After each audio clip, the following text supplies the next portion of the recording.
નમસ્કાર ખેડૂત મિત્રો, અમારા ફાર્મની દરેક અપડેટ અમે આપની સમક્ષ શેર કરતા હોઈએ છીએ. ત્યારે આજે અમારા ગૌયોગ કેન્દ્રના મોડર્ન ફાર્મની જે જમીન છે એમાં ન્યુટ્રિશન વેલ્યુ કેટલી છે એ મારે આ જે આ ડિવાઇસ છે એનાથી ટેસ્ટ કરીને આપણી સમક્ષ લાઈવ ડેમો કરવો છે. આવો આપણે લાઈવ ડેમો કરીએ.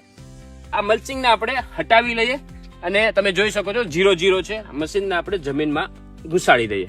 હવે આપણે ટેસ્ટ કરવાના છે પીએચ. તમે જોઈ શકો ખેડૂત મિત્રો, આ નાળિયેરીના બગીચામાં 6.1 પીએચ એટલે જબરદસ્ત પીએચ છે એ જોવા મળ્યો છે. હવે આપણે ટેસ્ટ કરવાના છે સોઇલ ટેસ્ટ.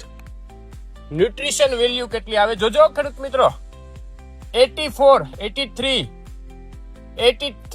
83% ન્યુટ્રિશન વેલ્યુ આ જમીનમાં જોવા મળે છે. હવે આપણે ટેસ્ટ કરવાના છે ટીડીએસ.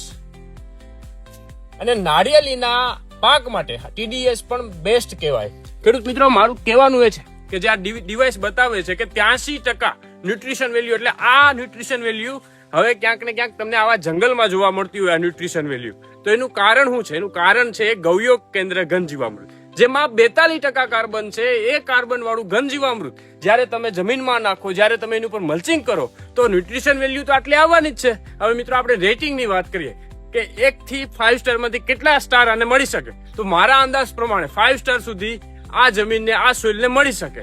ખેડૂત મિત્રો, તમે પણ તમારી વાડીમાં આટલી જ ન્યુટ્રિશન વેલ્યુ બનાવવા માટે ગૌયોગ કેન્દ્ર ઘન જીવામૃતનો ઉપયોગ કરો, મલ્ચિંગનો ઉપયોગ કરો, પ્રાકૃતિક ખેતી કરો, ગાય આધારિત ખેતી કરો. આપણે સૌ કોઈ કાર્બન વેલ્યુ વધારીએ, આપણે સૌ કોઈ ગાય આધારિત ખેતી કરીએ. જય ગૌ માતા.